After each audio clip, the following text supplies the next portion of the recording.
Engage my target.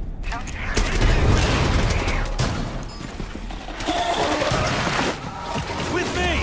Asset is under it. Bring the asset to the extraction pod. In Rainbow Six Extraction, your mission is to get in, get the job done, and get out. But no two missions are quite the same, and in this episode of our Rainbow Six Extraction Deep Dive series, we're taking a look at how different maps and objectives and difficulties combine to create a dizzying array of possibilities. So let's break it down. You're looking at 12 dynamic maps divided into 3 zones each, 13 different randomized mission types, 18 operators, over 24 React Tech devices, this thing, like 10 different types of these things, okay? Plus, all this nasty sprawl, which you know just has to smell awful. And on top of all that, you never know which Archeans are gonna spawn where and where the objective's gonna be. It turns out, actually getting the job done is gonna be a little more complex and a lot more intense. New York City, San Francisco, Alaska, New Mexico, and this absolutely weird place. The maps of Extraction are spread out across the whole continent and beyond, with each region more challenging than the one that came before it. The different regions each have their own feel, not just like the touristy flavor of Liberty Island in New York City compared to the frigid frontier situation of Eurydice Valley in Alaska. I'm talking about the architecture, the kinds of spaces you're fighting in, the different challenges, opportunities, and environmental stories they present. It breaks down like this. Each region has 3 maps, and each of those maps has 3 subzones. Every mission sends you off to one map and gives you 3 objectives, 1 per subzone. You have the chance to extract after each subzone, which ends the mission and banks all your progress towards leveling up your operators. So, to see an entire map, you'll need to complete your first 2 objectives and decide to risk it all for the big payout of completing the 3rd and final objective. Each subzone presents progressively more difficult enemies, and the setting can change significantly from one area to the next. Let's look at Eurydice Valley. It's way out there in the Alaskan hinterlands, and the first subzone we encounter on this mission is a straight-up farm. I don't know what they're farming in this weather, but the whole place is the site of an ancient meteor crater, which might have something to do with the parasite wanting to set up shop. The farmyard and a large barn dominate this area, creating some big open spaces.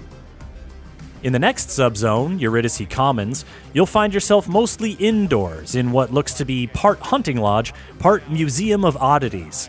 The buildings are close here, which means lots of doors and windows and destructible walls to watch. Into the 3rd subzone, titled Missile Silo, it's abundantly clear that this is no humble farming community, as you descend into an underground complex, complete with a bunch of labs, and yes, a missile silo. This variety from zone to zone means you can find yourself in a lot of different combat situations during each mission.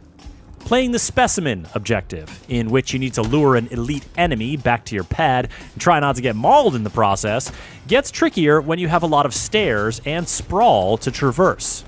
Capture system on. If your mission was, say, serial scan, you'd be more focused on barricading openings near the scan areas and laying traps for your incoming foes, so the stairs wouldn't be as much of a factor. How you interact with the map depends on which of the 13 different objectives you're working on, and it's never quite as simple as shoot them all and let Ash sort them out. Take Triangulation. Once you activate the first of the 3 stations, you gotta move to the next one quickly, but operators running down hallways is like catnip to the Archeans, and they play with claws out. It's better to scout your route from station to station before activating them so you can stealthily thin the herd and find pathways that'll allow you to cover ground swiftly. And here's where your power to shape the map through destruction or carefully opening doors or destruction starts to make a real difference. Because if you get turned around while the swarm is nipping at your heels, let's just say you might not be living up to the title of the game on this particular run. Scouting the lay of the land is also crucial for decontamination, the objective in which you have to shoot a whole infestation of aberrant nests and then get a sample from the most aberrantest one, because Mira has only a tenuous regard for your personal safety. What you'll need to look out for here, and pretty much everywhere else, is the sprawl. This stanky gunk is distributed differently each time you play a given map. So even if you're starting to know your way around San Francisco's Apollo Casino and Resort after a few visits, the sprawl is always creeping somewhere new to mix things up. Plus, if an Archean sounds the alarm and alerts nearby nests, they're gonna start pumping out even more sprawl, which is a bad thing. The sprawl slows you down. The sprawl speeds them up.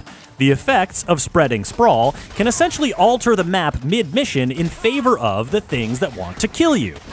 Shoot it, melee it, plunge your knife into a big gooey nest and clear out a whole mess of it. You never know who's going to be coming around the corner, and you don't want the sprawl helping them do everything faster. I mean, the Archean archetypes and spawn locations are all shuffled up on every mission.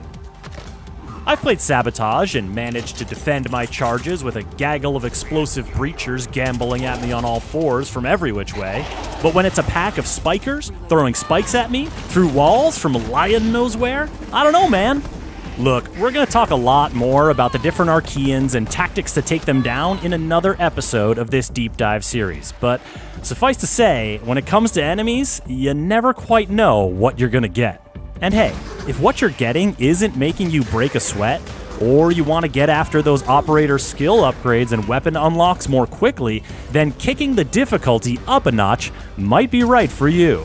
Completing objectives on tougher difficulties yields substantially more progression, but side effects may include increased sprawl, elevated Archean aggression, grievous bodily harm, and stasis foam encasement. So, ask yourself, is it worth the extra risk to get those extra rewards? If you want more info on those rewards, check out the other video in our series, where we delve into how different operators can not only change your approach to the mission, but can also evolve as you level up. Rainbow Six Extraction is launching this January for PS4 and PS5, Xbox One, and Xbox Series X and S, cloud gaming, and PC. Subscribe to this channel to catch the next videos in our series, and get the latest updates at news.ubisoft.com.